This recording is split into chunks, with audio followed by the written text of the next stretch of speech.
Juggalos in recovery.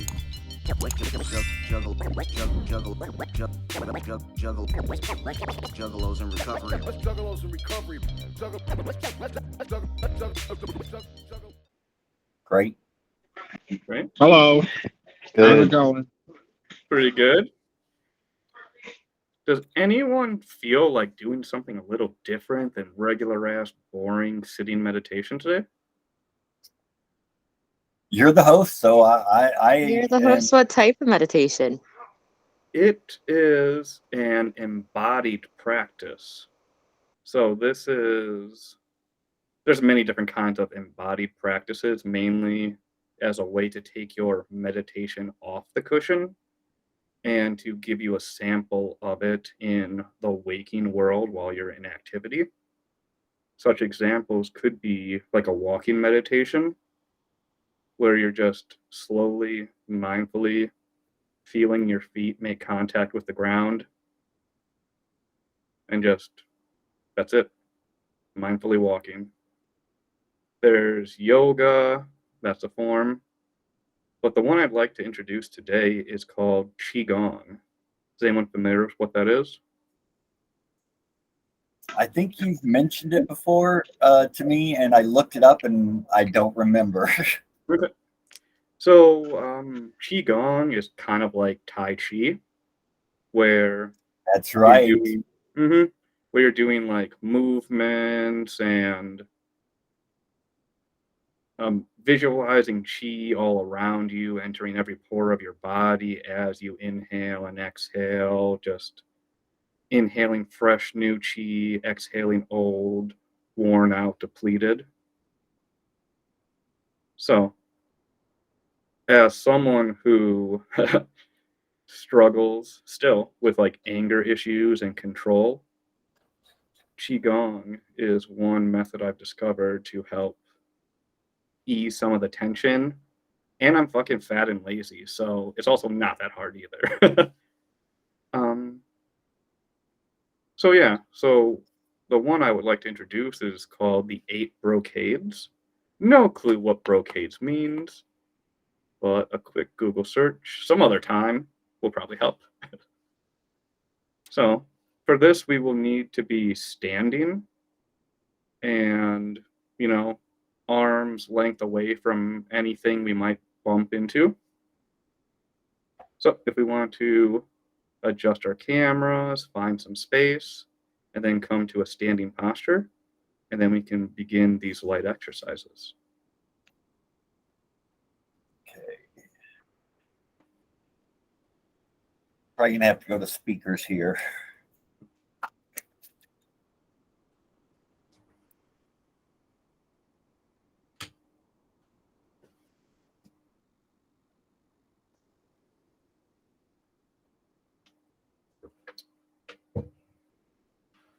Oh my goodness. Oh, sorry. So first, standing. Stand with your feet hip width apart, your toes pointing forward. Have a slight bend in the knees and just move your arms slightly away from your body, getting a little space between your arms and your sides and ribs.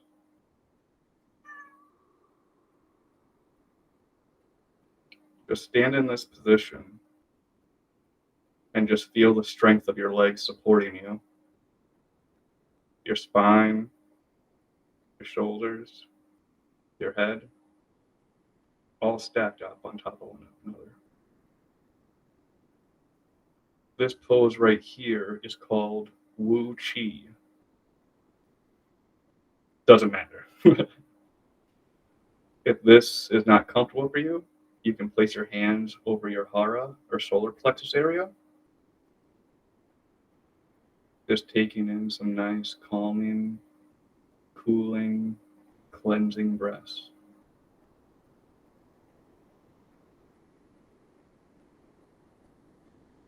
We will first begin by warming up our body a little bit. shaking, jumping up and down, going from stopping and standing still to just working up a little bit of energy.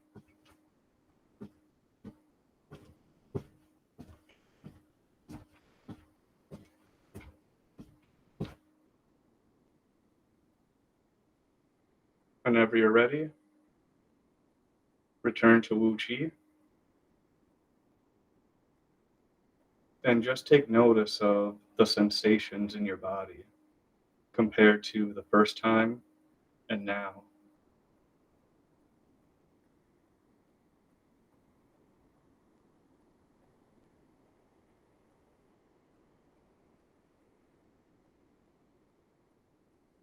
We will begin with the first brocade, called Raising the Heavens.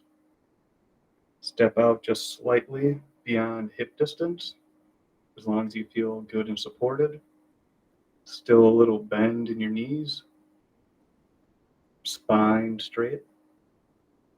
We'll take our hand and scoop up imaginary energy or whatever. And as you lift yourself up, slowly inhale.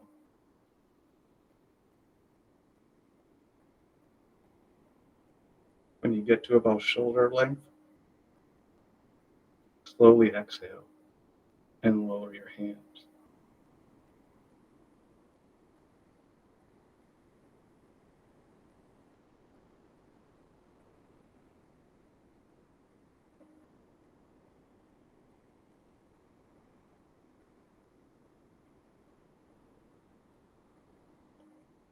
For this, follow your breath all the way throughout. If it's too hard, too much, dial it back. For this, we only need about 70% effort.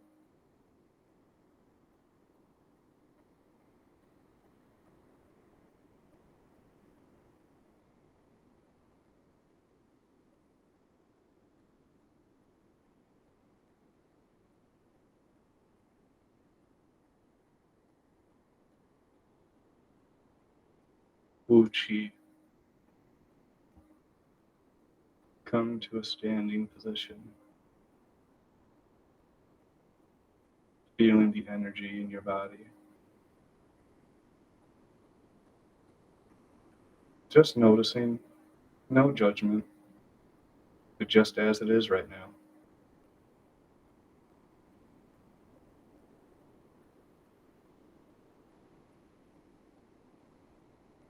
The next one that we will do is called drawing the bow. Step out just a little bit more. Bring your hands in front of you. Now bring one hand out to the side in an L or a peace sign, whatever. Just bring it to the side, fully extended, and slowly draw your other arm back as if pulling a bow. As you pull the bowstring back, slowly inhale. And whenever you're ready to release it, let it go. Slowly bring your hand back to the center as if passing the bow to your other arm. And just repeat it on the other side.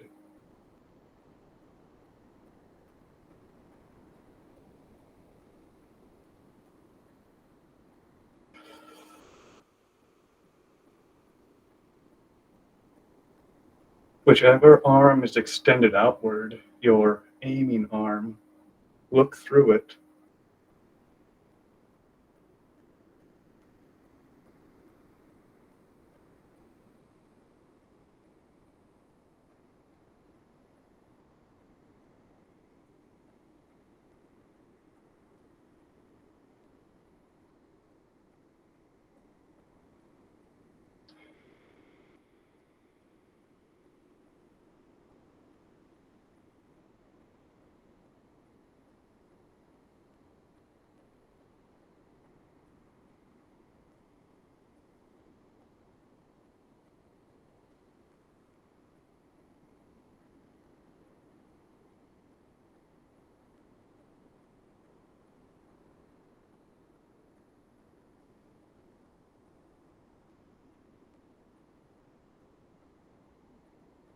Slowly bring your one foot in a little bit closer back to hip width.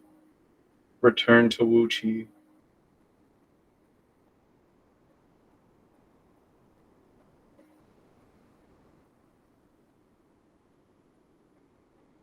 As you stand here breathing, each breath fills you up.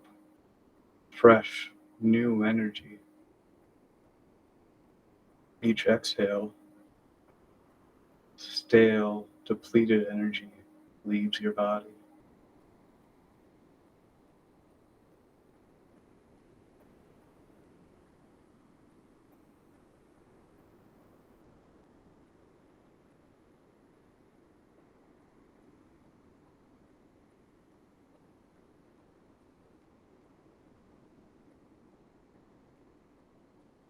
Third brocade, separating heaven and earth. We step out slightly wider than hip distance, and you pick up a small ball of energy. Put one hand over the top, one on the bottom, as if cradling a bowling ball or something. Whatever hand is on the bottom, that is the one supporting it all. Slowly drop the hand on top, down by your side, while raising the one with the ball up above your head. Extend the one arm up in the air as far as comfortably possible, while the other one pushes down towards the earth.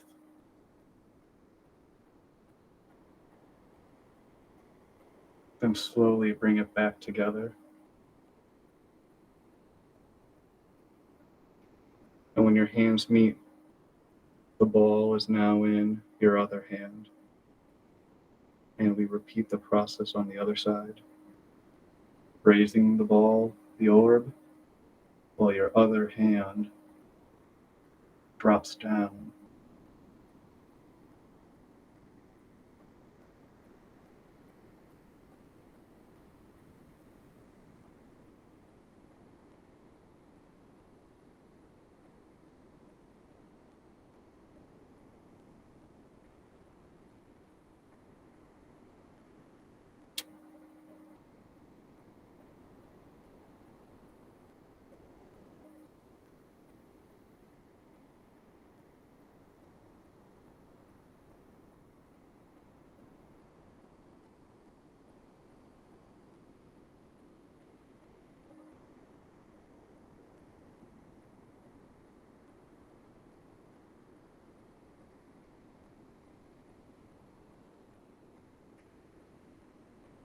One more on each side.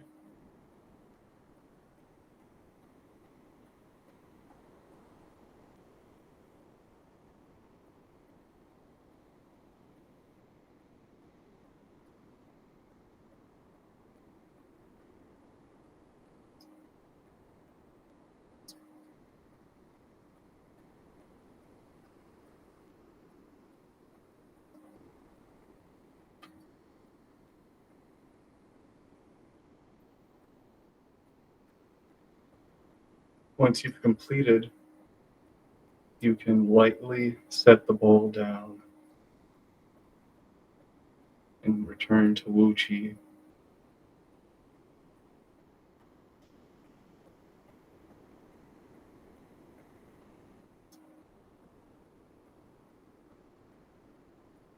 Start, stop, start, stop. Going, going, going. Rest.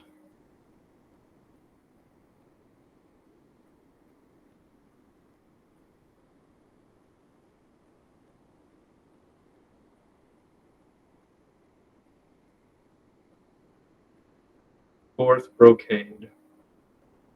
Wise owl looks backwards. They have a bunch of silly names. Call them whatever you like. Move your arms outward as if you're trying to give someone a low five. And just slowly turn your head to the side as comfortably as possible. No need to hurt yourself. Turn a little bit to the side. Look out the corner of your eye.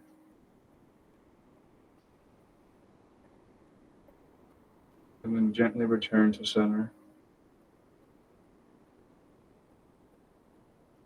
Switch over to the other side.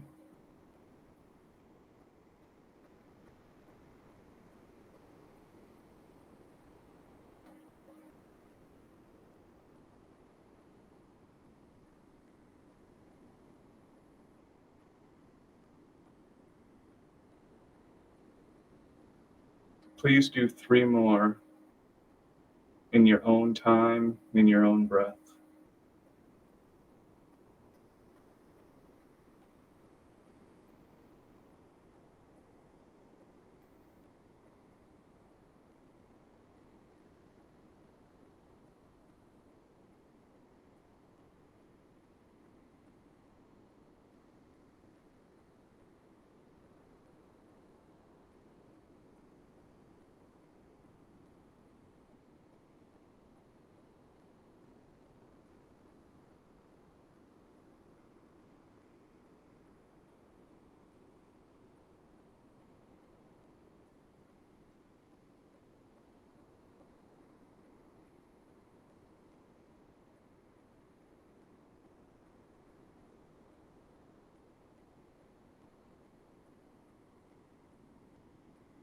Whenever you have completed your last set, return to Wu Qi.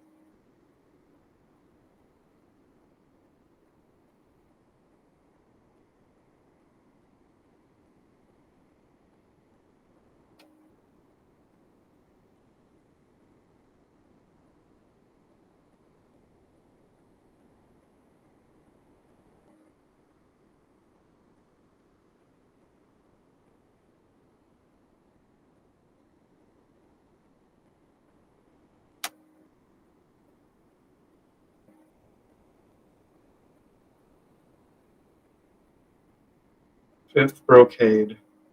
With your legs still slightly wider than hip distance, put your hands on your knees, bending forward slightly. Twist at the waist to the side, as comfortably as possible.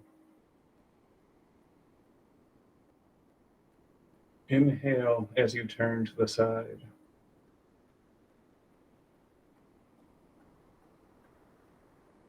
Exhale back to center. And repeat on the other side.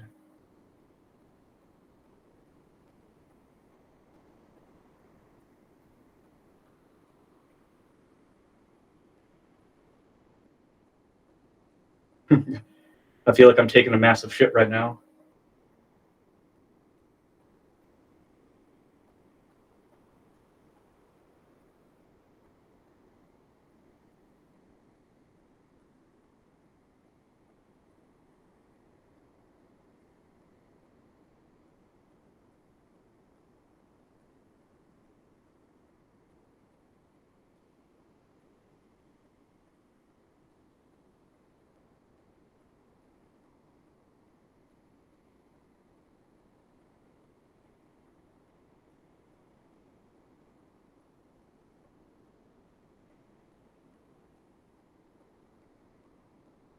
One more per side, then slowly return to Wu Qi.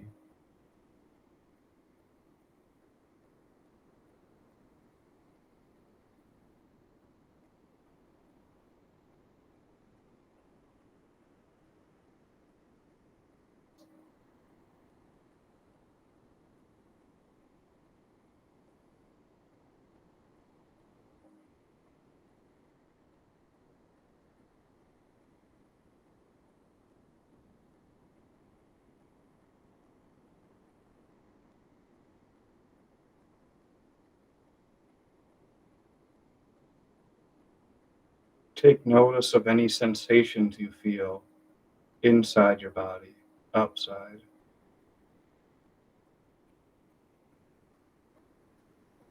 No matter what it is interesting.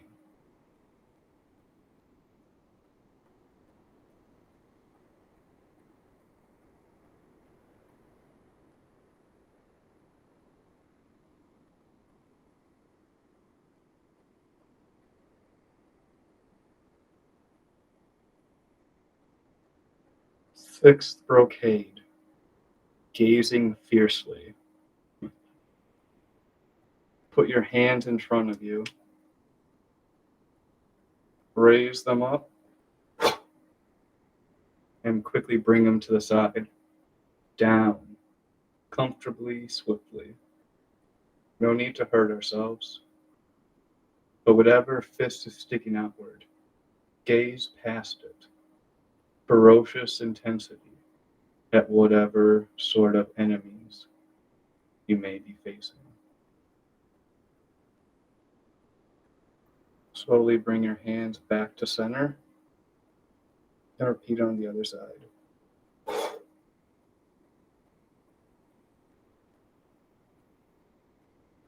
A nice loud exhale when you bring the hands down to the side shows your ferocity and don't fuck with meanness. Fuck you. Come step. Yeah, that's right. You don't want none of this. What about you? That's what I thought.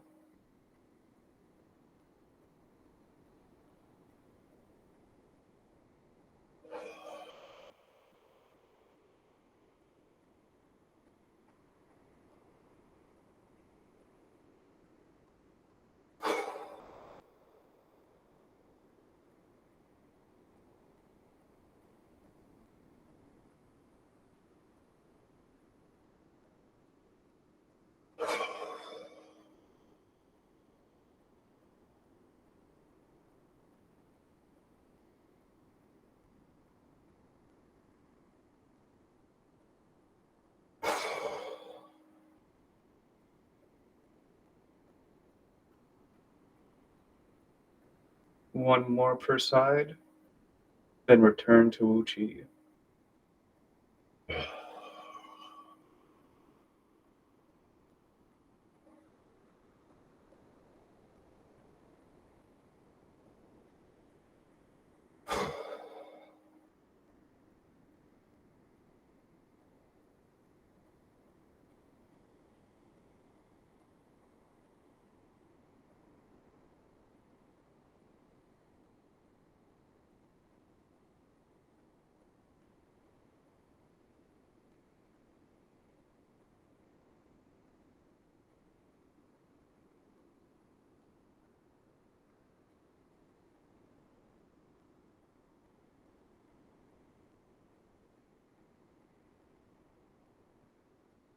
Seventh brocade, known as the waterfall.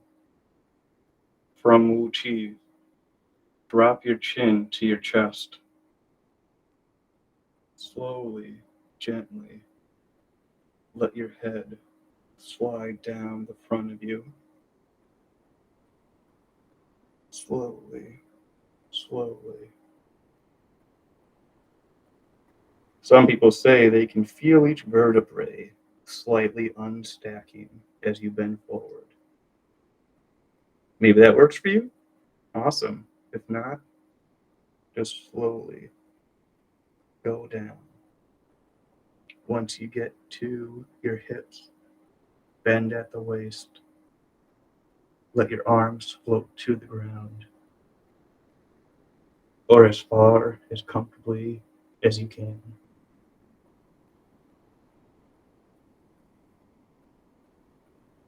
Whenever you reach your limit, just hang out. Just hang out for a moment.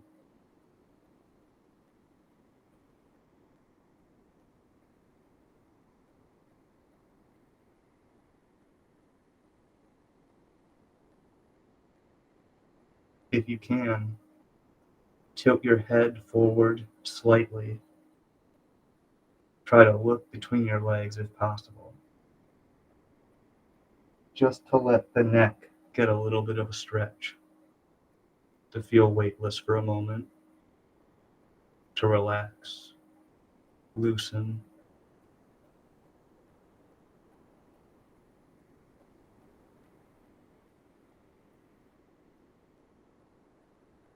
Take your hands and put them on the back side of your calf and ankles, Slightly lift your head up, looking forward.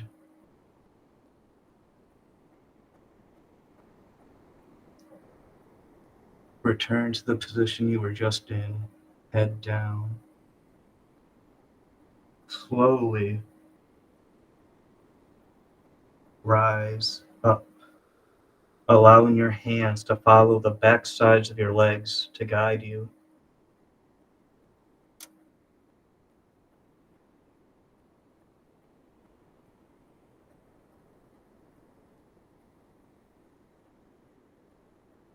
And once you get to almost a full standing position, pick your shoulders up and roll them behind you.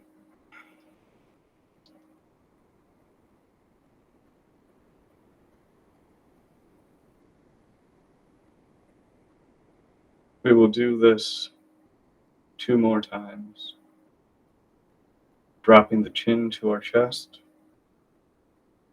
allowing it to follow our center line down.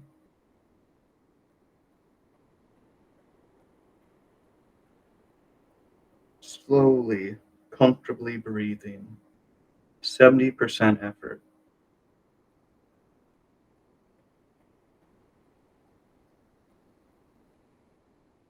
Once you get to the waist, bend forward slightly, allowing your arms to dangle. Tilt your head forward if possible. Let your neck dangle.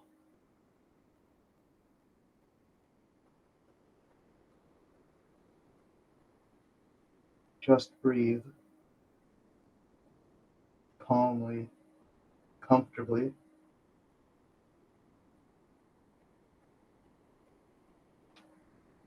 Put your hands on the back sides of your legs. Look forward slightly. Drop your head forward and slowly trace the backs of your legs up. Slowly restacking the vertebrae of your spine.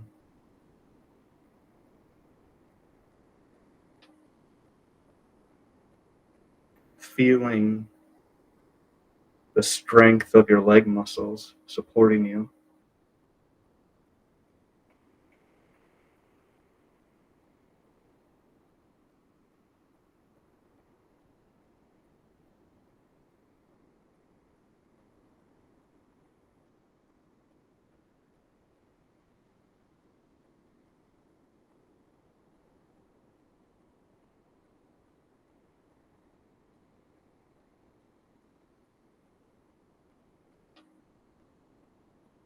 Hands on the back sides of the legs. Slowly look up. Return your head back down to a neutral hanging position. And slowly draw your hands up the back sides of your legs.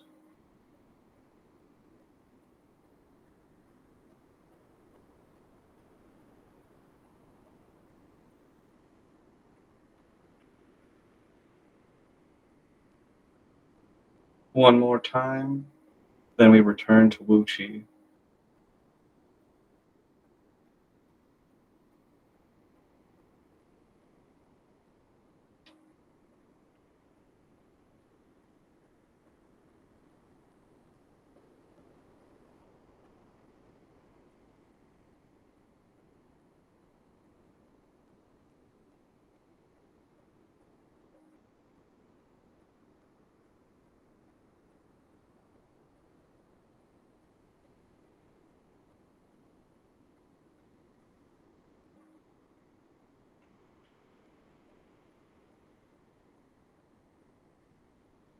Wu Chi. They say that this waterfall position helps when one is experiencing intense emotions such as anger and frustration. Standing in this position with your head down below your waist helps to reset the nervous system, which in my experience I have found to be helpful.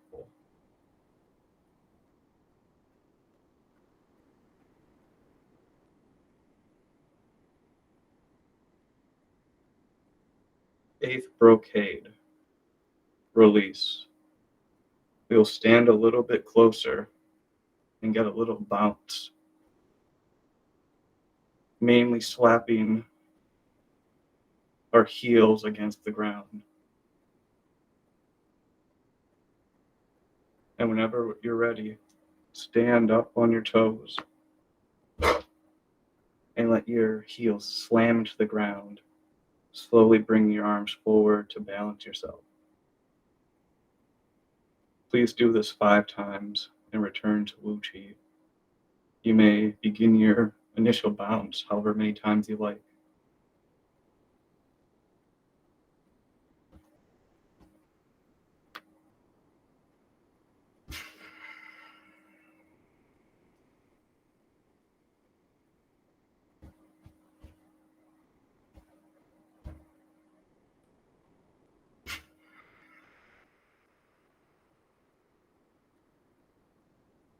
If you don't feel like doing the bounces, that also doesn't matter. Just pounding your heels into the ground also works. Just standing up and letting it go the one time also works.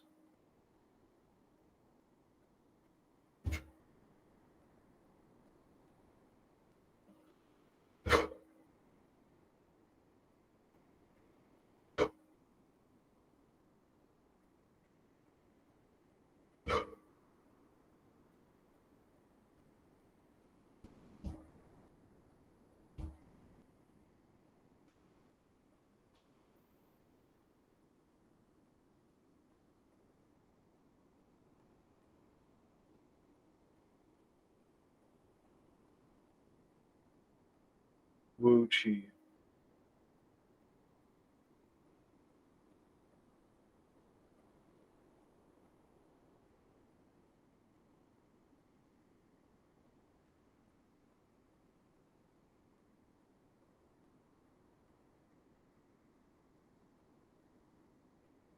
All we're doing right now is just noticing.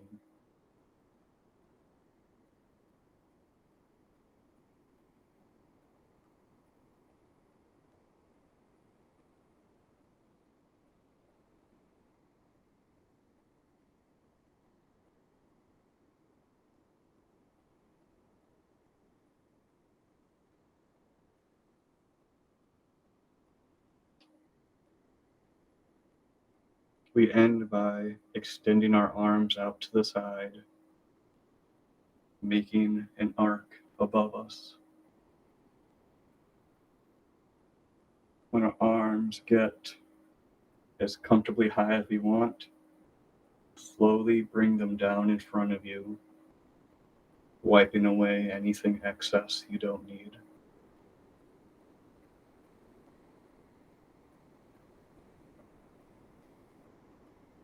Do this 3 times.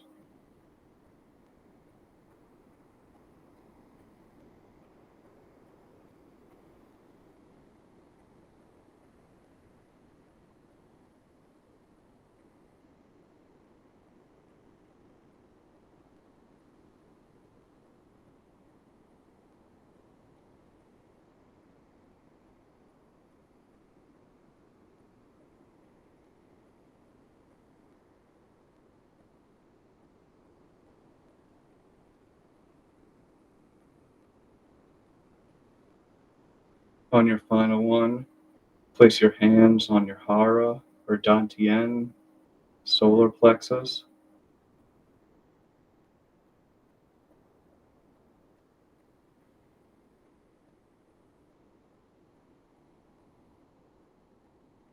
Just notice how your stomach moves in combination with your breathing.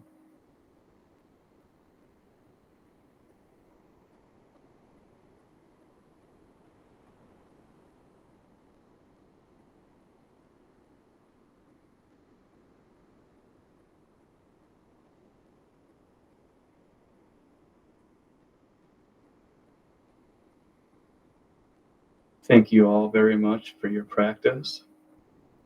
This has been one form of Qigong known as the 8 brocades. it might be beneficial if we take a quick 2 to 5 minute break at max, grab some water, bio break, whatever you might need to do after this little routine. I'll see you in a moment.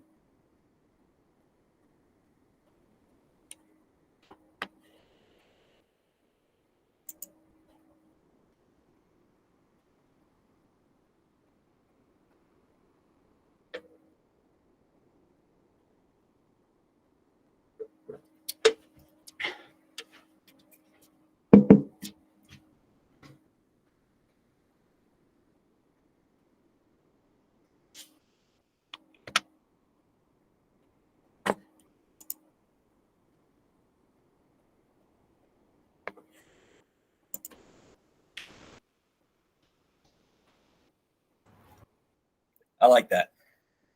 Thank you.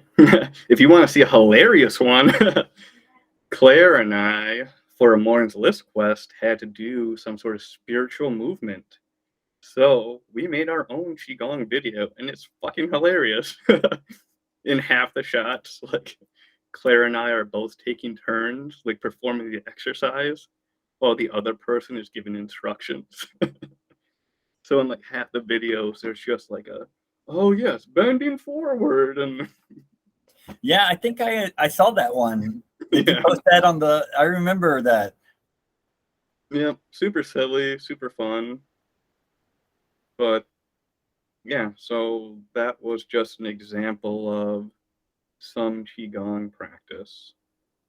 8 brocades is a commonly used or commonly referenced form of Qigong. There's many other extended practices. YouTube had many good ones if you want a longer one. They have targeted ones for neck, shoulder, sleep,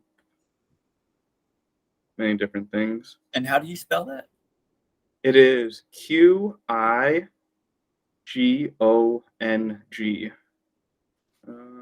If there's a chat, I should be able to type it in.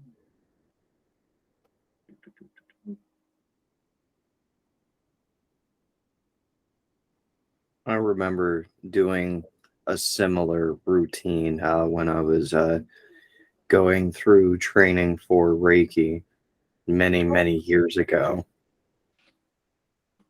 So that was pretty interesting. Nice. Are you a master of Reiki at all? No.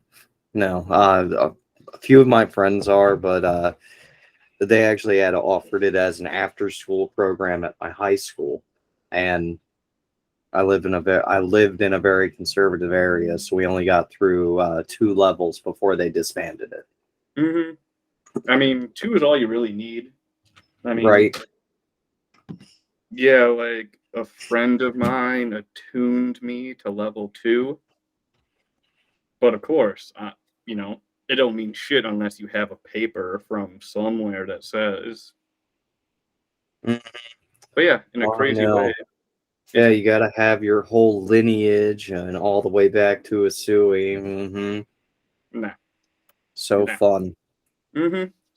Which that tangent, things like that, having to pay for free knowledge, free energy, seems completely backwards to me.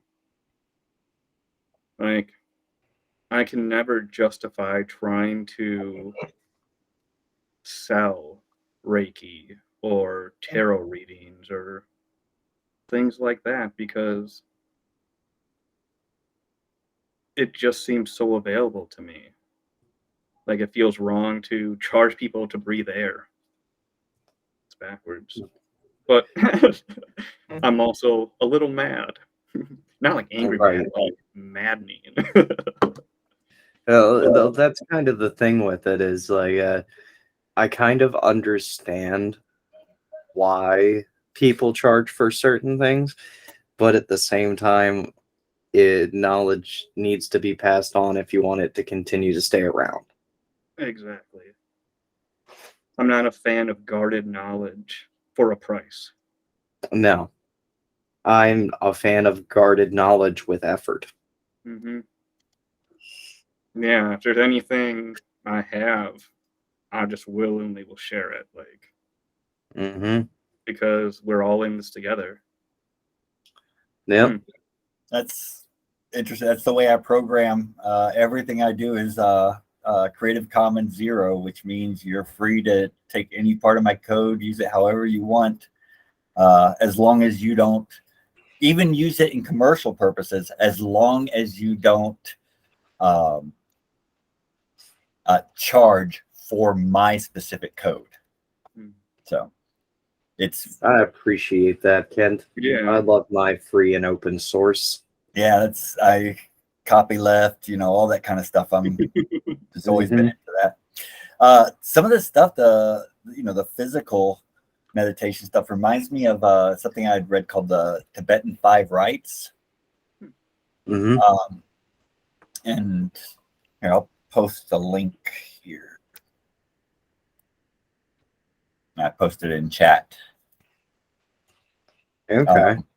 And I mean, I didn't really get much into it or anything. I just remember reading about that, and it was a physical type thing also. But I think it more had to do with like aligning or getting chakras spinning correctly, something like that. And I've never really been into that side of things. So it just didn't interest me. Hmm. Yeah. Like, I know about chakras and all, like, balancing in them, but that's just kind Yeah. of like an afterthought for me. It's just like, oh, this seems a little dirty or cloudy. Yeah, Right. I've heard people say you shouldn't really focus on the chakras, but you can recognize so that you know when you're in alignment or stuff like that. So you're not trying to control your chakras as much as use them as a tool to show you, where a block is, what needs to spin correctly again, stuff like that. Again, I'm sure, like with every aspect of any process, there's going to be many ways to do the same thing. Yeah. Right. Another thing that you reminded me of is that if you experience some sort of like physical pain around like a chakra area, um, that could be a point of investigation. Like, it happened to me where my throat just felt tight for some reason, or constricted, or didn't feel like I was swallowing things properly. But I discovered it was because it was like a work related situation where I wasn't actually speaking what I needed to say. And that kind of manifested on the physical plane. For what it's worth, could be just coincidence, but maybe there's something to it. Mm-hmm. Of course, that was I the time I did that. I'm totally starting to believe in that type of synchronistic coincidence. I'm a big, I don't know if I can say I'm an advocate of it, but I believe it occurs. Or at least something in my mind will make connections that help me out, whether there was really anything there or not. It's my perception of it that created the enlightenment I got from it, as opposed to the actual event itself. Which that's a good segue into something Chris said. Which, were you going to say something previously, Chris? I for me, like the idea of the chakras, it shouldn't be your primary focus. It should be something that you just passively recognize. Because if you focus on everything that's out of alignment at all times, nothing's ever where it needs to be. Um, yes, to tie all of that back together. um, as Chris was saying earlier before the meeting began, everyone's experience is their own. So if there is something you find that's beneficial to you in your practice, continue investigating it until you discover that it no longer serves you or it's bullshit or whatever. The Buddha said, do not trust teachers, teachings, or institutions. Trust only that which is true in your own experience. So even the things that I say, who the fuck am I? Don't listen to me.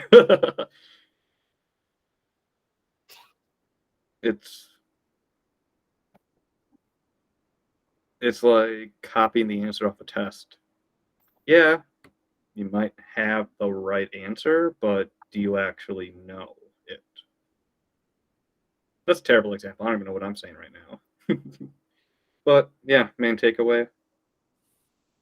If some of the stuff worked well for you, but if I would have did this, it would have been better. Or this is just an example of a tool.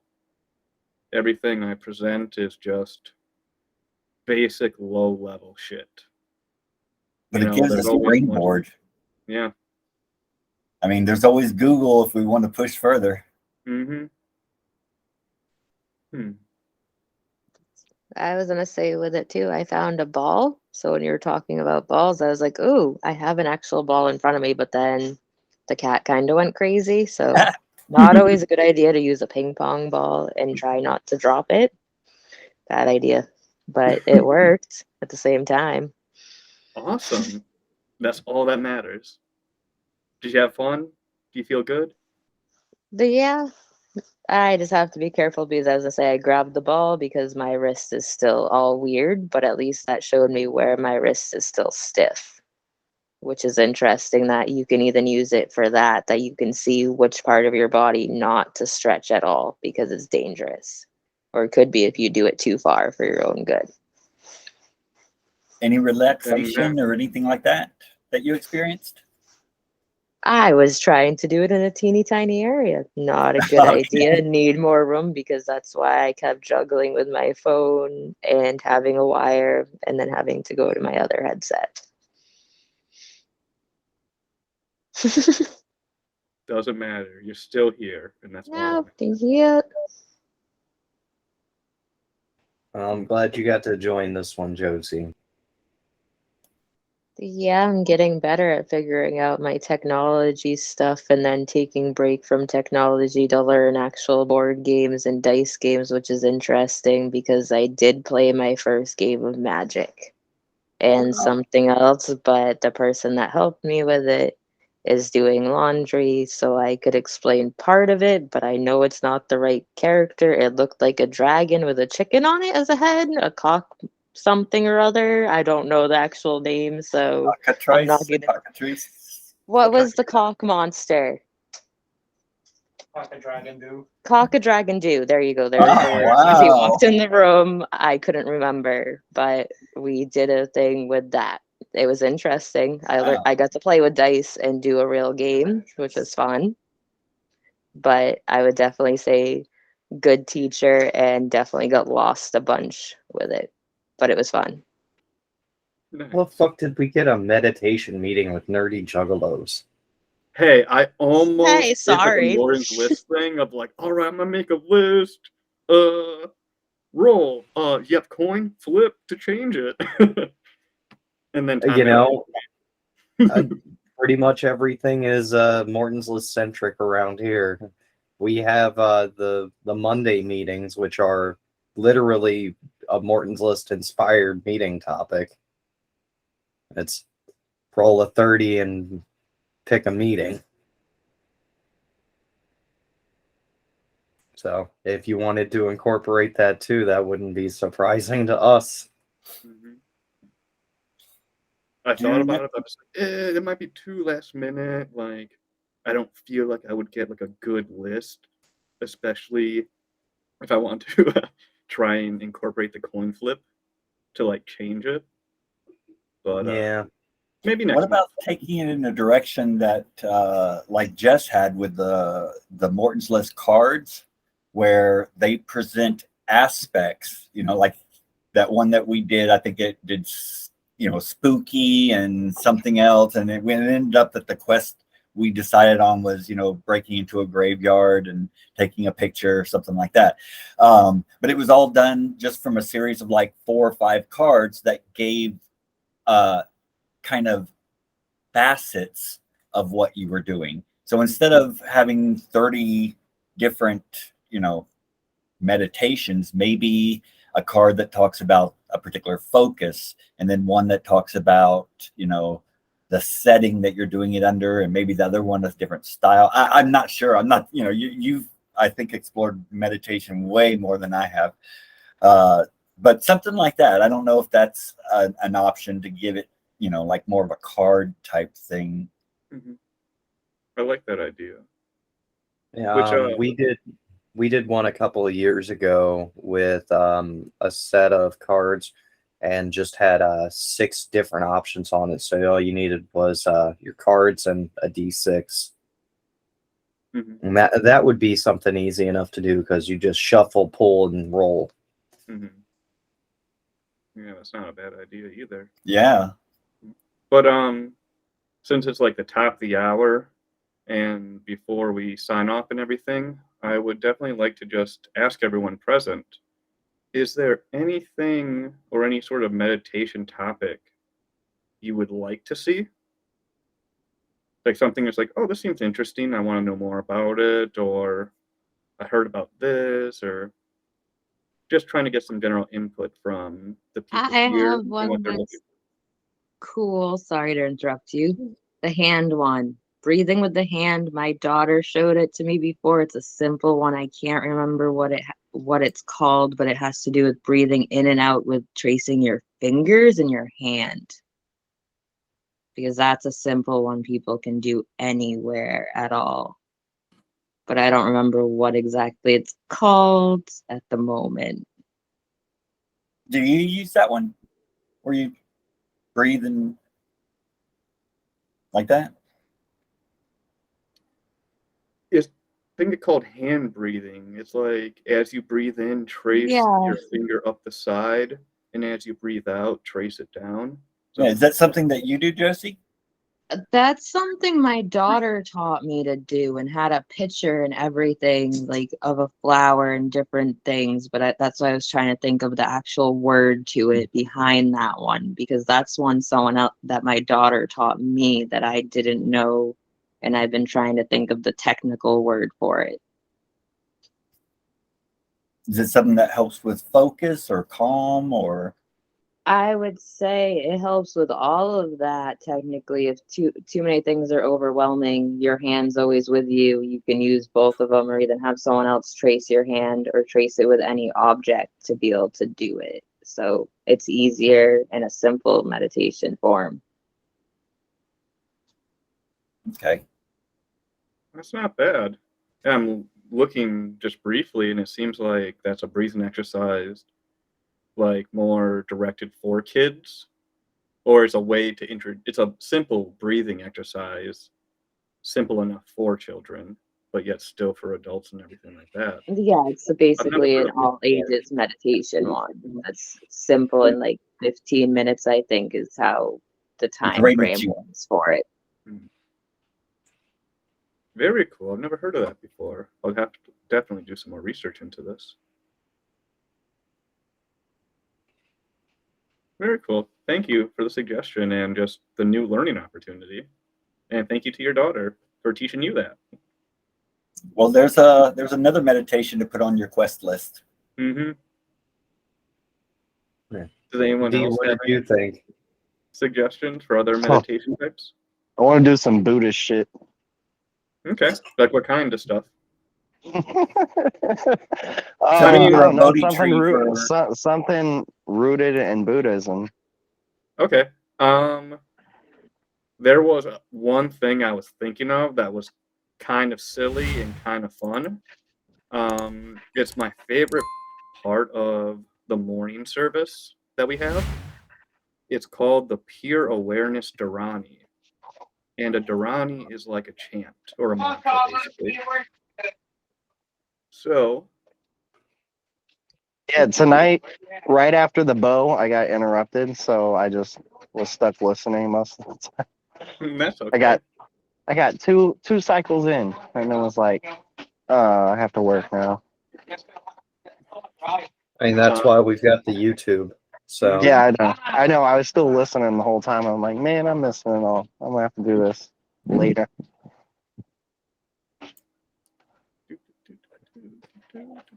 Chris, do you meditate at all?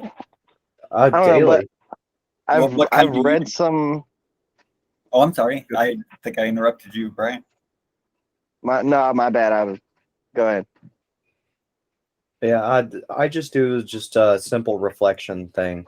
So I'm like one of the only people in our normal group that got sober outside of like AA, and I did the whole thing on self-reflection. So So meditation's just part of my daily shits. So in prison, I read a few books on like Buddhism and Taoism. So I always found that kind of intriguing. That's why I would like to. I said something rooted in Buddhism.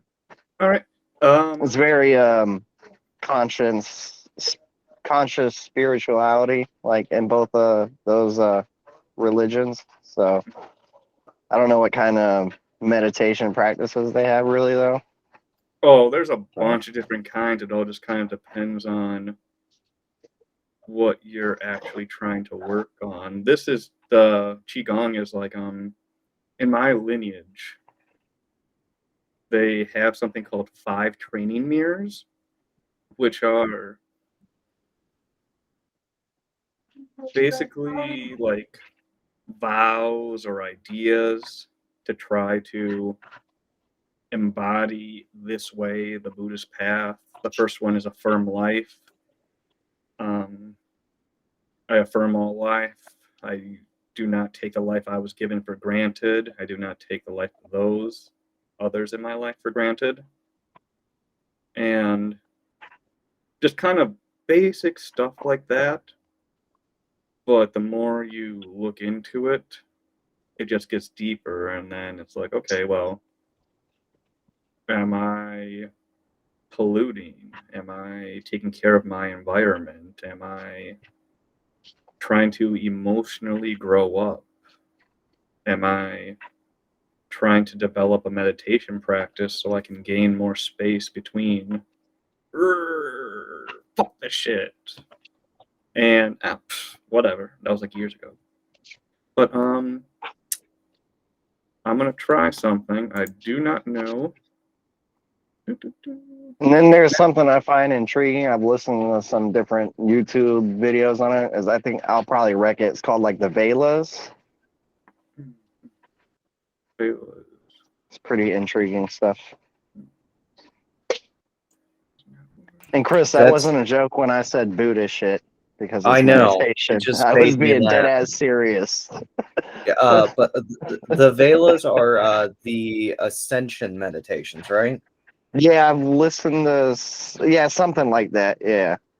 Yeah, it's been years since I heard that one, but it's like the idea of transcendental meditation to achieve higher something. Yeah, I was just listening to him a couple months back. I go on rabbit holes in YouTube with spirituality stuff, and the Velas popped up, and I was like, "Ooh, I like this." So I kept finding other tapes on the Velas. So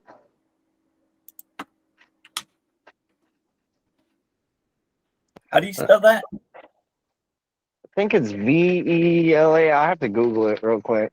It's some Amrit Vela? Amrit Vela? Something like that. Yeah. I think you're on the right track. I have to look it up. Ken, Too. tell us about it. You wrote it, right?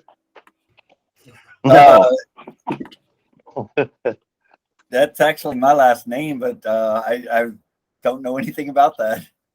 Am I right, Bella? That sounds pretty cool. But not that one.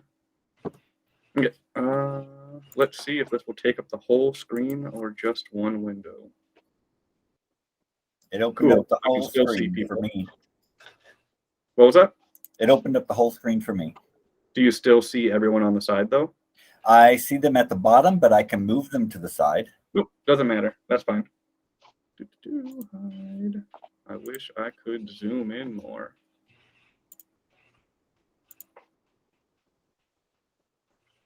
All right. Can everyone see that really well? The pure awareness Durrani.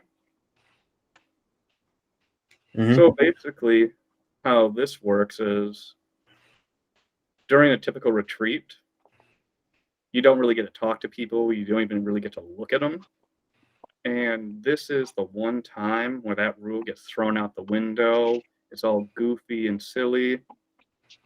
So the way how it would work is we all just together just start reciting the words. Look, look, pure awareness. Yes. Look, look, pure awareness. Yes. So you do that about 4 times and then you move on to the next one, repeat. And then once you complete the whole cycle, it just gets slightly faster and faster, and then you're just going at warp speed until the very end. And you have all this energy. And then you end by no.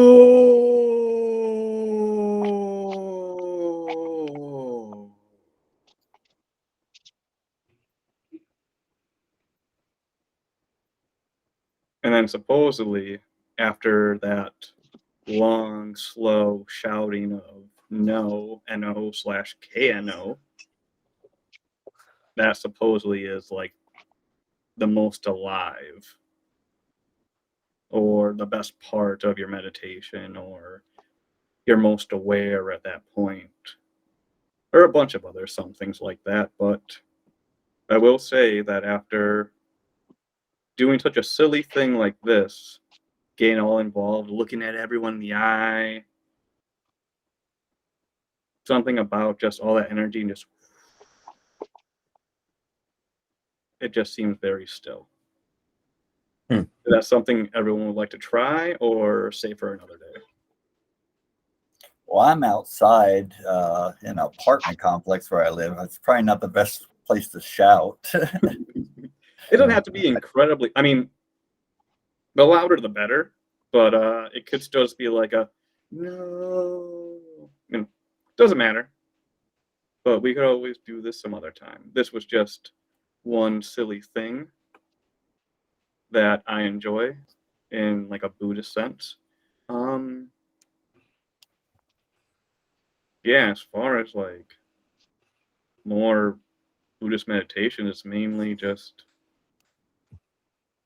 deep, unanswerable questions. What does this mean? How am I living in line with these things? Yeah, so yeah, lots of chanting, but the chanting is nice just because like the words and shit actually feel a little bit Mhm. real sometimes. Do, do, do, do, do. Slide. Like we always begin our service with, you are this light, pure, selfless awareness. Rely upon selfless awareness. Do not rely upon concepts of self and other that appear. Do not depend upon beliefs, sensations, and emotions which arise and fall away. Meditative awareness, clear intention, acting wisely, compassionately, and skillfully are this practice.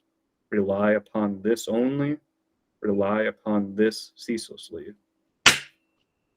I am this light, pure, selfless awareness.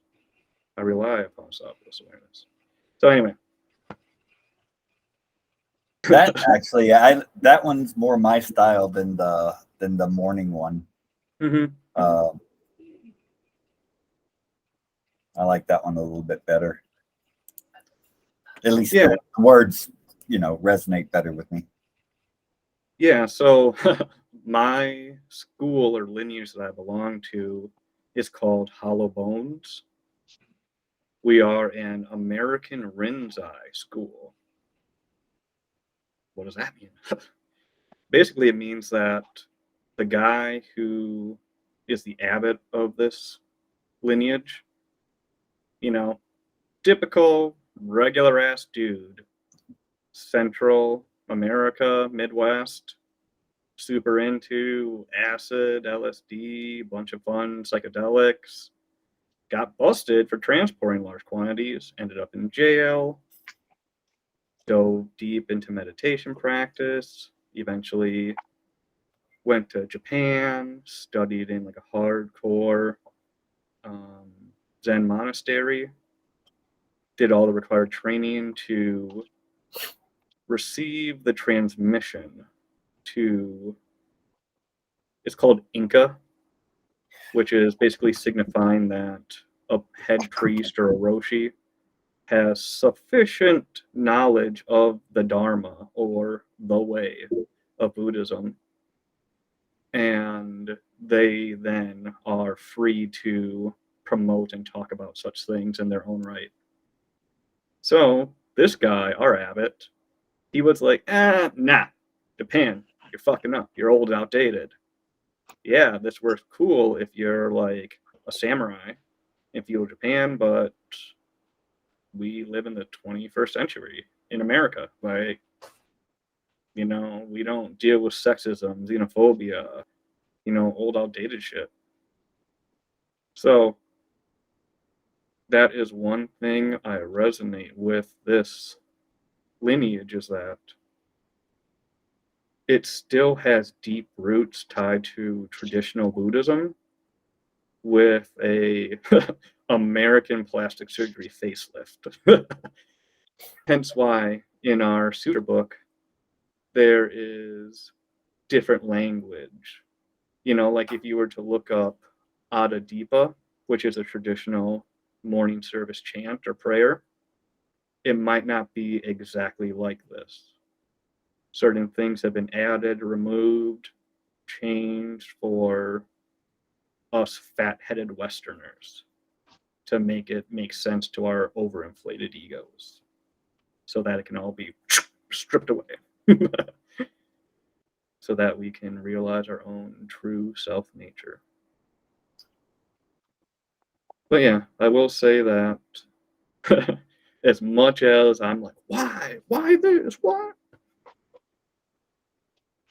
I still find myself constantly going back, because it just feels more real to me and the sort of life that I live. Like, one of the precepts we have is I do not abuse my body or cloud my mind with intoxicants. As you look deeper into it, it's not necessarily don't have a drink, don't go out and party.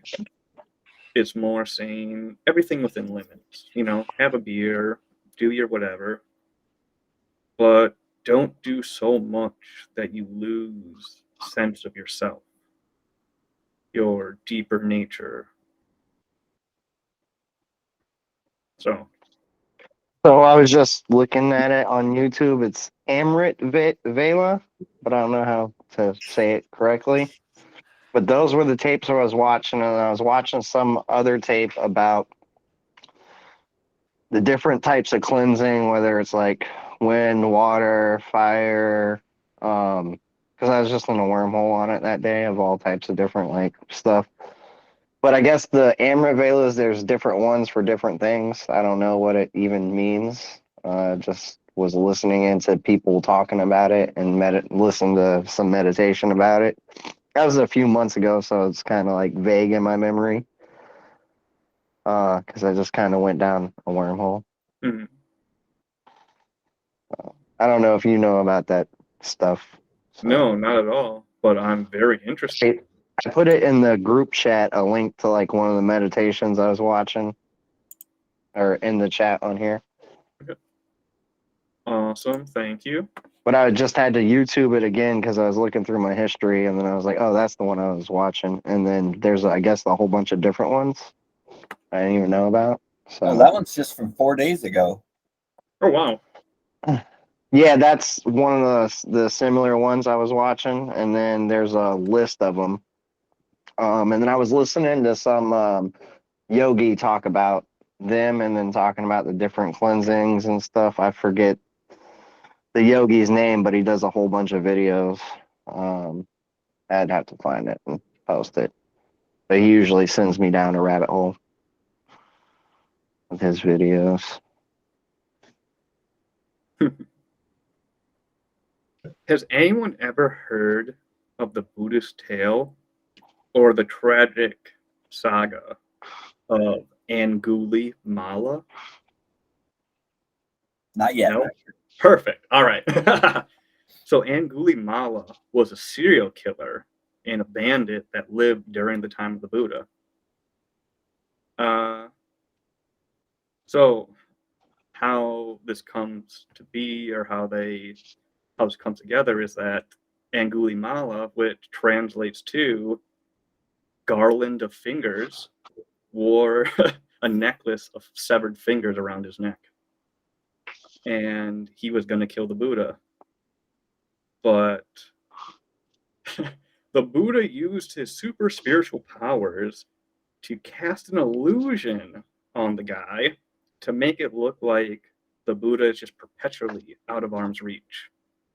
You know, he's like swinging his weapon, not hitting him, and he's like, stop, stop. And the Buddha just turns around and is just like, I have stopped. You have not stopped. And it's like, what the fuck does that mean? He's like, hey, tell me more. He's like, I once and for all have cast off all attachments to suffering, greed, anger, and delusion. You, Angulimala, have not. You show no leniency to anyone. You are unchained, unbridled. That's why you have not stopped. And apparently blew his fucking mind, threw all this shit off a cliff, and was like, hey, dude, let me be your disciple. Buddha was just like, yeah, okay, let's go. That's it. Done. So, backstory. So, Angulimala was originally named Ahimsaka, which it comes from the name, or a play on the name Ahimsa, which is that like hand going out or whatever with the eye in it, possibly a symbol of do no harm. So he was named He Who Does No Harm because it's a fucking crazy story. So his father worked in the palace of the king doing something. While Angulimala was being born, his father saw a strange light emanating from the weapons of the palace guards. Immediately is an omen.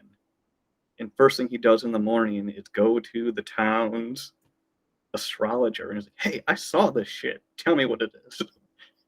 The astrologer is like, okay. Looks through a book. He's like, grabs another one. He's like, back and forth, looking through books. Eventually, the father's like, what's happening? He's like, I don't know what to tell you, but it seems like what you saw was a bad omen, and that your son was born under the bandit constellation. And from my soothsaying abilities, you know, he is going to be a bloody-handed bandit and cause terror throughout the countryside, all by himself. So the dude, his father, talks to the king. He's like, hey, this is what's happening with my kid who was just born. What do you think about that? The king's like, just him by himself? Nah, it's cool. Don't worry about it.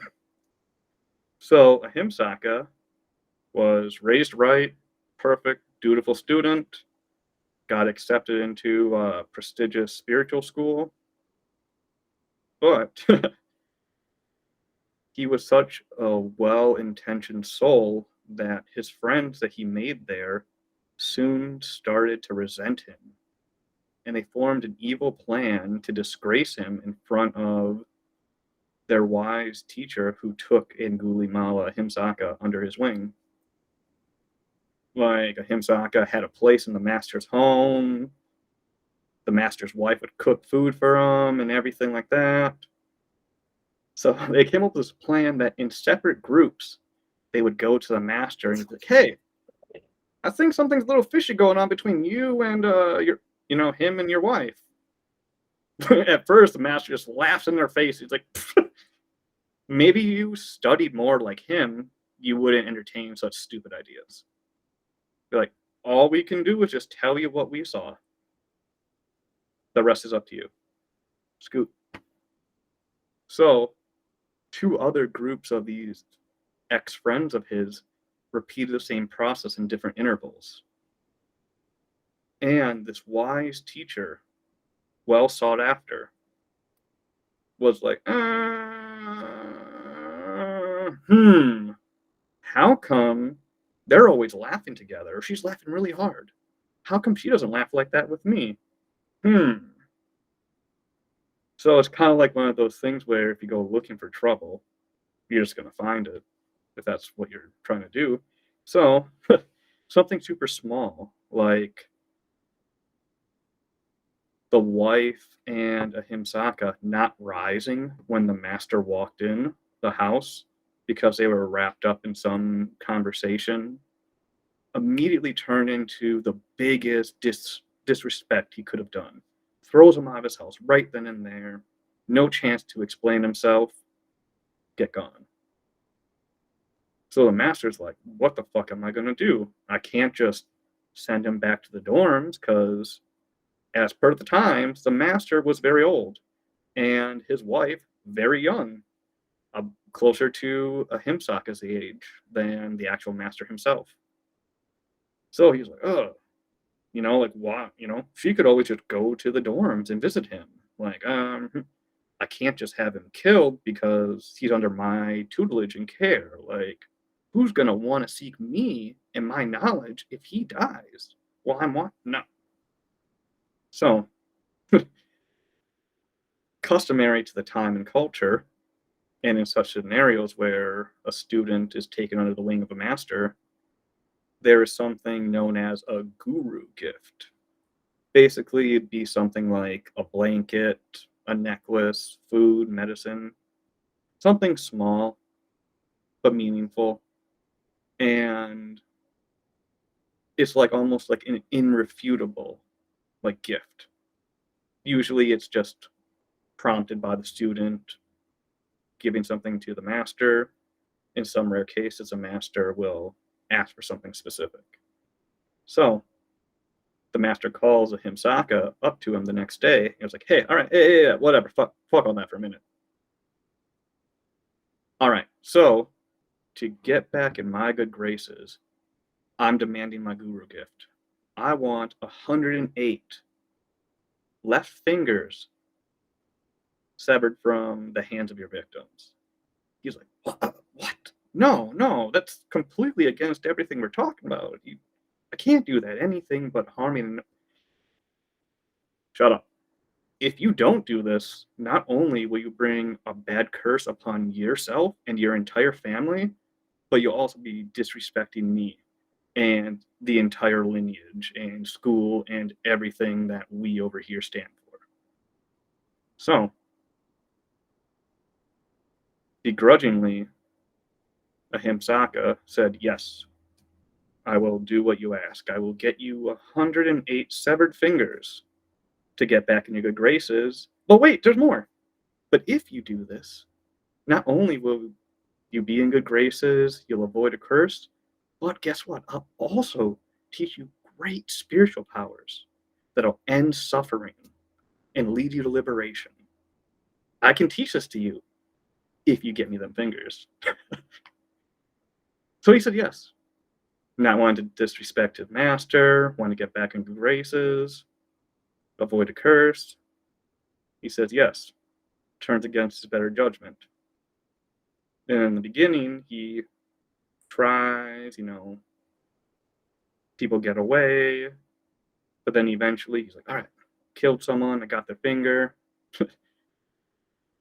He tried hanging it from a tree at first, but then realized that wildlife will soon come and steal the fingers. So whatever he had, he lost to animals. Tries again. He's like, this time I'm gonna wear it around my neck. No animals get to it. Then he realizes that fingers in Indian forests do not preserve well and rot very quickly. So it became a crazy race against time to try to get 108 fingers before they all rotted and fell off. So during this race against time, Ahimsaka was lost. All that remained was Angulimala.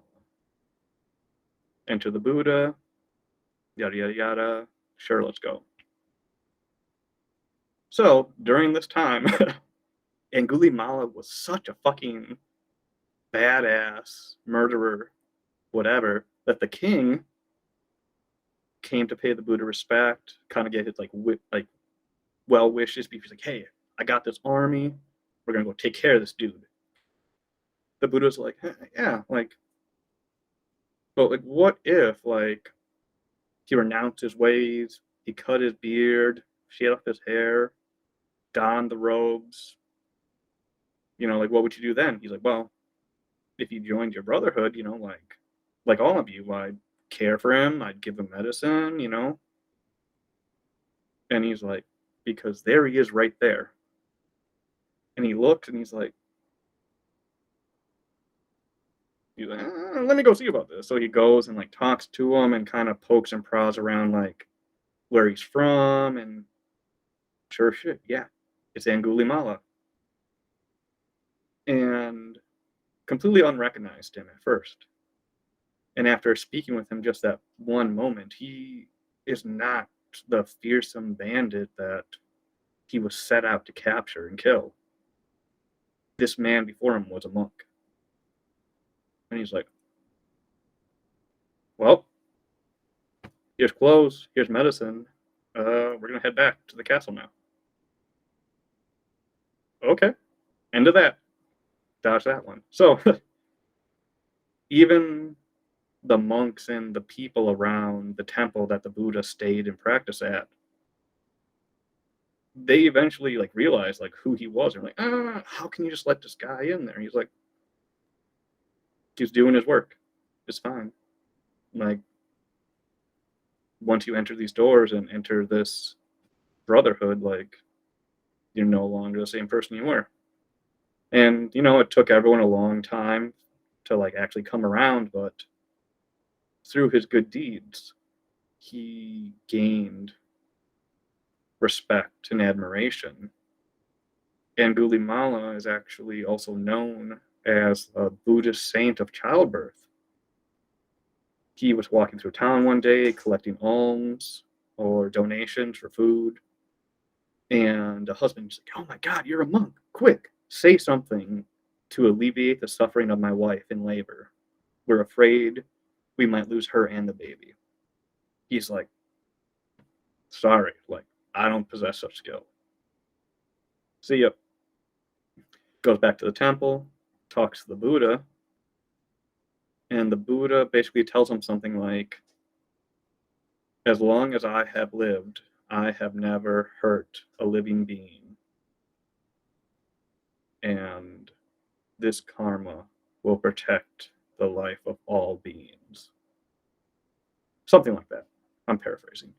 But Angulimala is like I've killed a lot of people. Like, I don't know if I can say that. He's like, yeah, you did.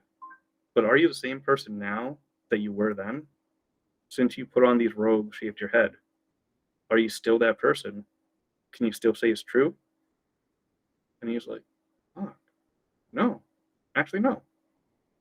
Blue's like, now go say exactly what I said to you to the chick. So he goes running back. They put up a screen between him and the lady, and apparently the words he recited from the Buddha was enough to safely deliver the child and the mother out of harm's way. And Angulimala became a legend in the town as like a midwife. Like the place where, because it was outside on a rock, apparently, that rock became like a holy place where pregnant mothers and people with pregnant livestock would come to this place and like pour water on the rock and then on their wives, cattle, whatever, as like an impromptu blessing from this Angulimala character, who at this point might have been known as Monk Terra Angulimala, which no clue what that means, but some new title he got after going deep into monkhood. So, the way how this story ends, despite all the good he did and how much respect he earned, there were still those who could not forgive him and still resented him. And one day, collecting donations, a group of people came and stoned his ass, beat the shit out of him. But the whole time, like, he wasn't angry, he wasn't upset, he didn't curse the people. He felt sad for him. He could physically feel their suffering that he himself caused. So, left for dead, they disperse. He crawls his ass back to the temple, wherever it is. He's coming up over the hill. The Buddha sees him, goes running up to him and holds him ever so tightly in his arms. And basically, he just looks at him and says, "Bear it. Bear this shit, bro. Like, this is just your karma coming into fruition." And apparently, once again, the Buddha's wise words, like, "Oh," liberated him. And he died fully realized, fully free, which then prompted the poem that I recited last time. Those whose misdeeds are covered up by good deeds illuminates this world, as does the moon freed from a cloud.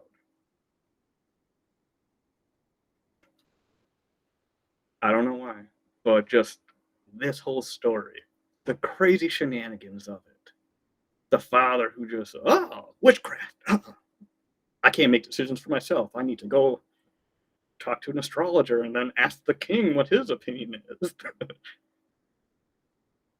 Or just, I know better, but you're saying I'm going to get a curse. Okay, yeah. The whole story is just hilarious to me, especially the end where he's dying and the Buddha's just like, deal with it. And somehow this dude still became free through all of this. And that quote is like, when I think of all the terrible shit I've done in my life, it kind of seems like passing thoughts, where now it's just kind of like, yeah, that's cool.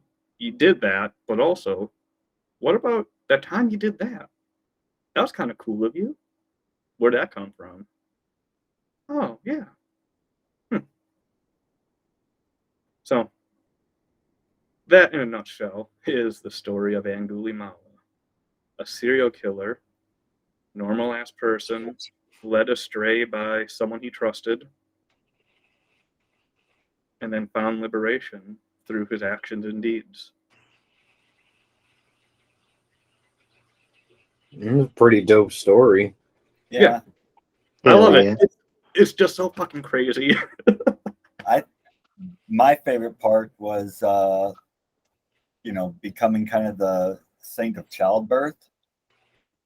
Was he didn't do that until he kind of forgave himself for his past crimes. The Buddha already saw past that. He already had, said, you're a monk now, you have this. But it wasn't until, he kind of said, okay, I can do this. You know, my past is not me now. And he said the words and became the saint of, you know, childbirth Mm-hmm. through Crazy how self-forgiveness. Yeah. Oh, one other tasty little morsel that I forgot to mention. But first, Yeah, but first, so small little segue. So apparently, Angulimala wakes up one morning with 107 fingers. Fuck yeah! Next person I see, I'm gonna kill. Who should be walking by but his mother? Hadn't seen him in a while. Wanted to go and visit him. Had all his favorite food. So he wakes up, makes a decision, sees his mom, recognizes her. Fuck! Like I swore I was gonna do it. I'm so close. I just need one more. But it's my mom. So the Buddha, with his great spiritual powers, foresaw all of this. And that prompted him to take a walk, to intervene. Because apparently matricide, killing one's own mother, in the culture is like one of the gravest offenses you can possibly do. It almost guarantees you a place in the worst hell imaginable. So the Buddha just stepped away to stop this, and people along the way were like, hey, wait, you're going the wrong way. Like, Angulimala lives that way. Didn't say shit to him, just kept walking. But yeah, so as Angulimala is there, watching his mother from his tree hut, or wherever the fuck he's living, mulling over what he's going to do, who's he see but a random monk walking? Fuck yeah, spiritual monk 108, fuck this. So, awakening happens, I've stopped, you haven't. He actually meets with his mom, she gives him food. Rest of the story. But yeah, just more crazy shenanigans that spiritual powers. How do you see this shit? How do you know to leave right then and there? And that's the whole. That part sounds like bullshit to me, but the story itself is powerful. You know, where it's like reading between the lines. It's basically kind of like a Bible verse, just beautiful imagery, but what are they really talking about? That's the way how I interpret it. But yeah, mainly just regular guy turned serial killer turned monk. I just love that story. Yeah, that's pretty dope. I enjoyed that. make a movie out of it. They should. Yeah. Yeah. But with that, guys, Dope I story. gotta hop off here. So that yogi that sends me down a rabbit hole, I put him in the group messaging too. Is it Yogi the Bear though? I had to interrupt now because I No, was it's a almost falling spiritual asleep while you were yogi. talking about Yogi the Bear. Okay, sorry. No, it's That's a what I spiritual popped into my yogi, head. not Yogi the Bear. Ooh, That's what I Sadhguru. thought Yogi the Bear. Sorry, Nice. not sorry. I thought of it because you said Yogi. I was like Yogi I the Bear. do What like are you talking about? picnic baskets though. Yeah. Oh, and also baby T. T, the yoga tea ended up being Yogi the Bear. Yeah, we went down a rabbit hole with that. I don't know. You can see it in there's tea, but yeah, that's another thing with yogi. That's a meditation thing, kind of along the same lines. I just put a name of a book and the author in the chat. A copy of that book can be found on audio, or like an audio copy of that book broken up into sections can be found on YouTube. But I'll I check don't that know. out. Yeah, very interesting. Like, I feel like I had my first like real Zen experience while I was in my break room, just reading it one day, where like I was just like looking inward and I just kind of like kept falling within myself. And then like it was weird where like I was like kind of in like a perpetual nesting doll of myself where I just kept going down and down into a smaller version of myself, into a smaller version, smaller. And then it was like, I'm in a dark room, but yet I'm a candle, and my light is like lightly shining. A breeze blows, and in some magical movie-esque type of thing, it like lights up a room full of candles. And it's like, fuck, these are all the Buddhas. And like, I started it. What? Crazy experience. Never had it again. But it's just an incredibly deep book. I don't understand half the shit in it, but that's probably what makes it so good. But that is one book I definitely resonate with and highly recommend to anyone who is interested in learning new things or different Buddhist type material. But yeah, I guess that's it for me. Yeah, I mean, I like to go down my rabbit holes of spirituality and occult stuff and stuff that doesn't normally get taught. do you know about Well, Sadhguru's past? no, never heard of it. Oh, so you know like Sadhguru, the meditation teacher, right? Mm-hmm. Yeah. So he also goes by the name Osho. But there's a documentary, I'm not sure if it's still on Netflix, called Wild Wild Country. It's Hmm. basically about when he first came to America, he basically tried to set up and build his own sort of commune. And then, of course, you know, there's pictures of him in like Lamborghinis, fucking jet skis, fucking more gold than Junebug Spade. Like, but no, but he's like, no, forget attachments, be at peace, and crazy shenanigans. I don't want to ruin anything else about the story. But yeah, Wild, wild country. Wild Wild Country. I have But to yeah, check that so out. that's one of these things where in certain communities, a lot of people might be like, fuck Sadhguru, fuck Osho. And other people are like, nah, he's a great teacher, which that's one of those things where it's like, where do you draw the line? Did some shady shit, but he also said some kind of insightful shit. You know? Just because you're a great teacher doesn't mean you're good at taking your own advice. Yeah. Everyone puts on a good act. I'm very good at telling other people how to handle things and then forget what I've said myself. Yeah, usually what you're telling other people is exactly what you yourself need to hear. Yeah. Yep, some people do the opposite or think the opposite. So whatever you're telling yourself or telling others, you need to follow. Well, it's like right when you're not in the moment of a situation, right? It's easy to tell somebody how to handle a situation, but then find yourself months later in the same situation and you forgot all the advice you told somebody how to deal with it because you're stuck in the moment. Yeah, that's why you practice the skills before you get into a crisis situation, in a sense. So you remember the skill when you need it yourself.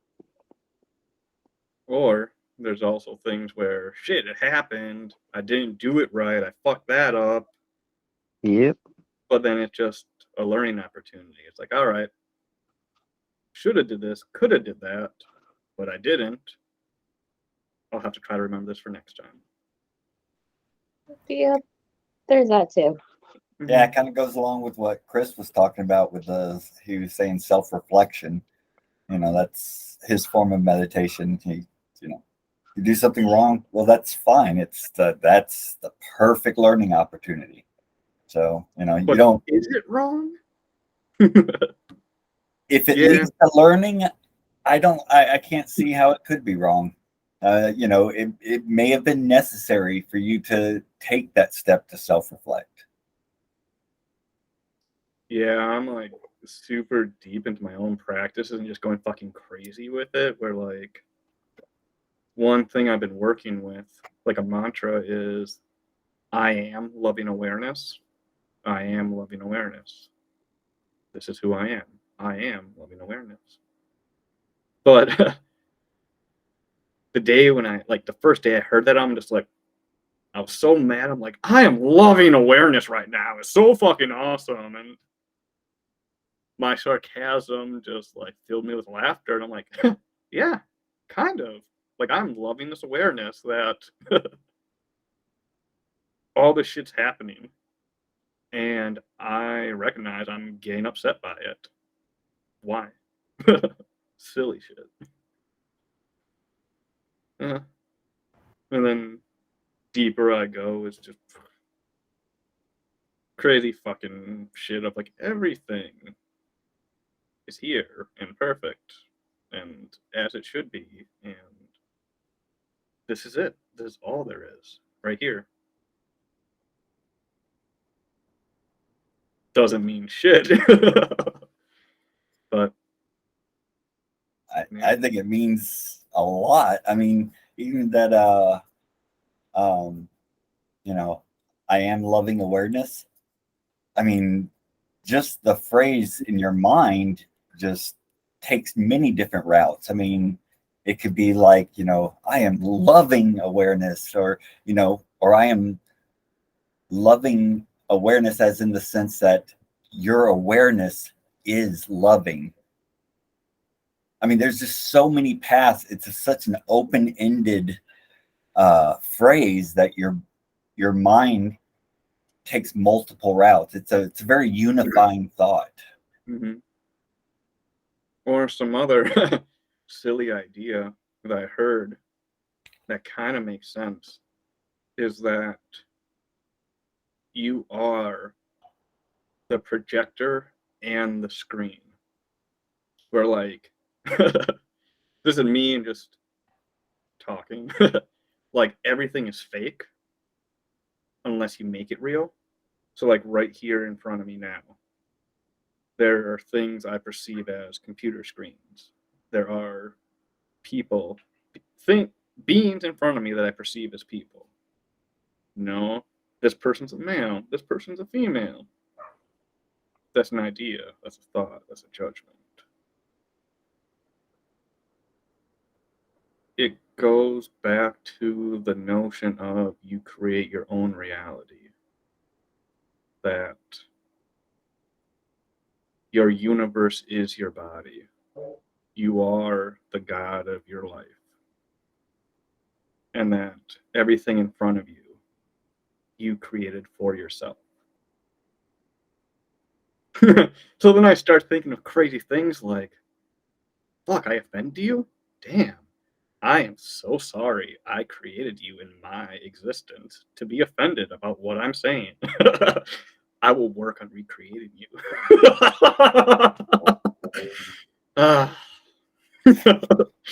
Don't recommend that at all. But just the notion of,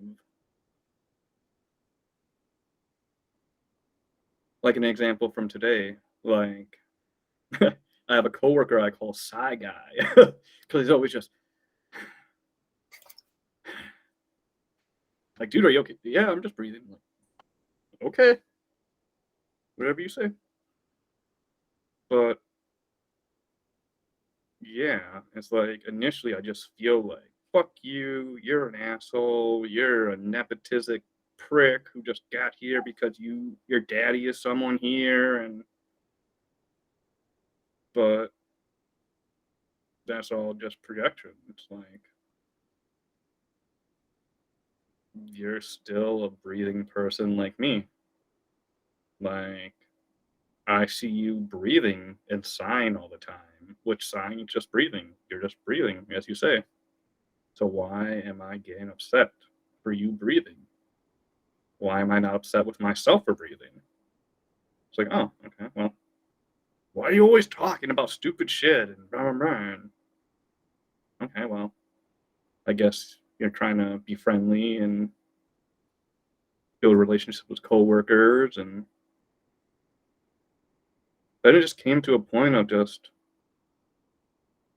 You're nothing special. You're just a regular ass guy, just like me. We're here to make money. We just gotta kill time, do our best, call it a day, do it again.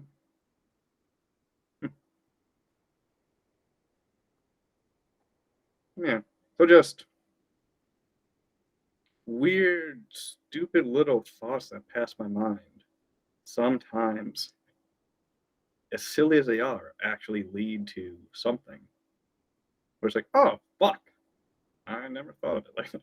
Like one day I was just super upset. I'm like, fuck, nothing is different. Everything's the fucking same. I'm like, fuck, nothing is different. Everything is the same. It's like, what the fuck does that mean? I'm just like, hmm.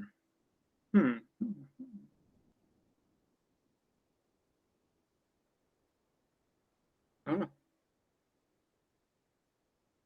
I still don't remember what even happened with that, but all I remember is that it was just like a realization, like, fuck, you're right. Everything is the same. But yeah, no clue I whatever happened with that or anything. I But love those types of realizations from these dual meanings. You know, you say one thing, meaning one thing initially, and then your mind finds the other way. It's the same exact words, but you've taken a step and said, you know what? I want to see this differently. And your mind gives you that. You know, you've made the choice to not see it in the negative light, or I guess absence of light. Mhm.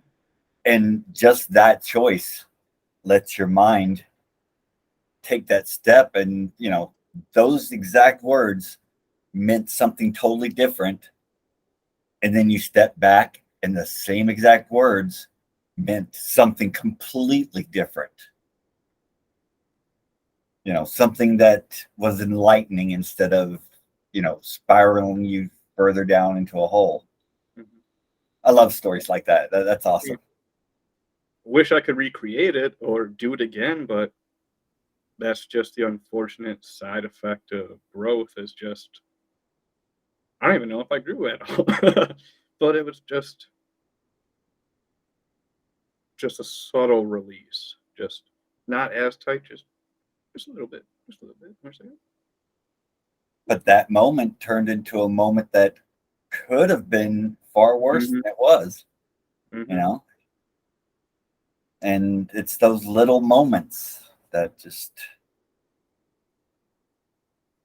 start turning you in a different direction.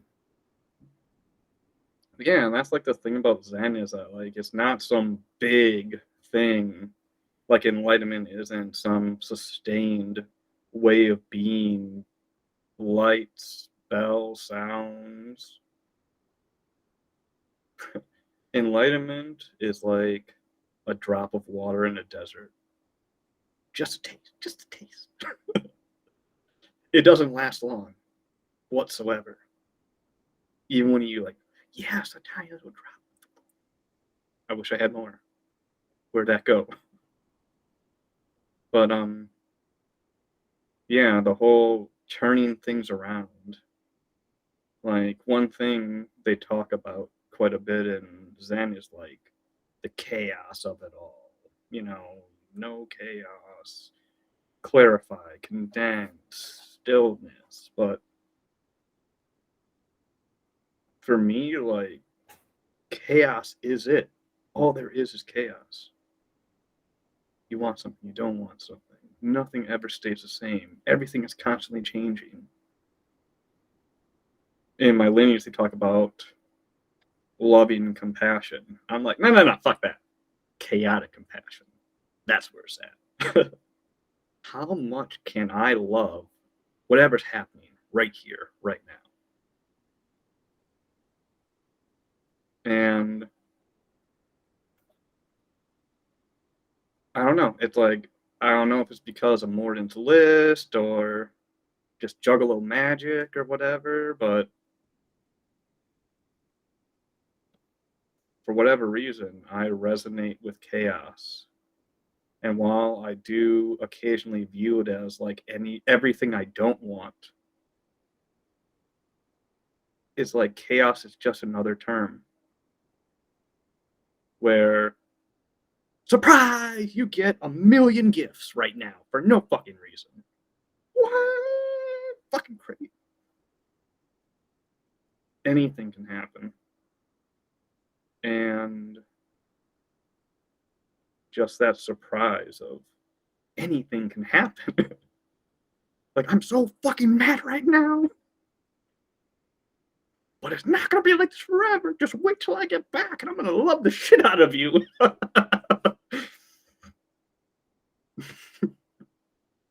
Yeah.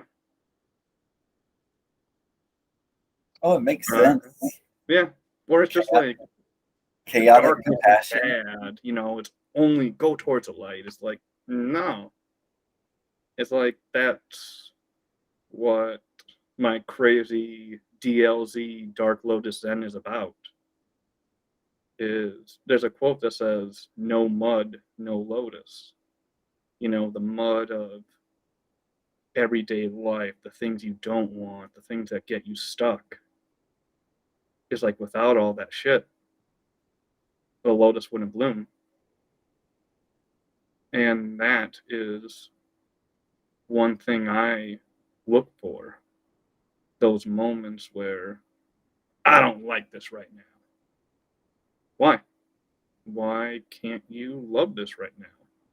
Why don't you show them how fucking crazy you are? Show them how mad you can love. They're calling you an asshole, but like, yeah, blow my kiss right now. Or something. I don't fucking know.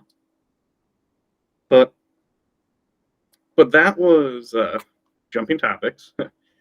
So I mentioned briefly this Atsara, this Buddhist Zen clown who just makes fun of things as a way of teaching. Where I guess even the Buddha himself and his early disciples had some of these clowny type people around with him, where they were like fully liberated, you know, but they just didn't live in a liberated lifestyle. They almost did like anti-liberated things just to poke fun at it, or to be like, yeah, I'm doing this because it's not what I am. What? I'm being an asshole to you right now because this is a way I feel like you're going to learn right now. You know, like carrots are going to work, so I'm just going to give you the stick right now. But yeah, during my retreat, I didn't realize it at the time, but it was like the riddle box, which is kind of like with me, where it's just like all like every day, the crank just slowly turned, and I'm like, oh shit, are we gonna pop out? Are we gonna pop out? And just that like excitement of like, is it? Is it? Um. So I'd say it's getting late. Fuck. I'll just bring this as a suggestion because it was an idea I had that wasn't fully formed. But next time you meditate or take a moment to yourself, just think of any Joker's card. Any. First one that comes to mind. And think about the symbology, mythology behind it. What about that do you resonate with? For me in the retreat, it's not where you're at, it's where you're headed. Turn the crank. Turn the crank.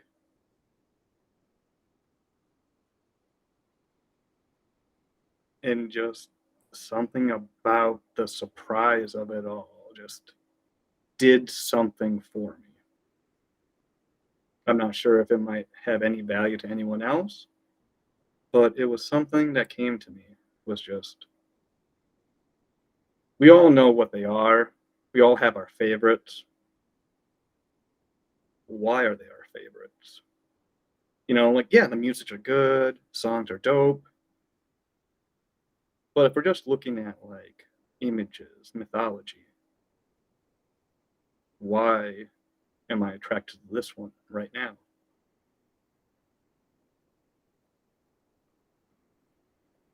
Don't know. Just a suggestion. Interested to hear how that goes for anyone who chooses to give it a try. But it's definitely time. Thank you all so much for being here. Thank you you. all for your practice, your conversation, just for everything you all do. I'm just so thankful to be here with all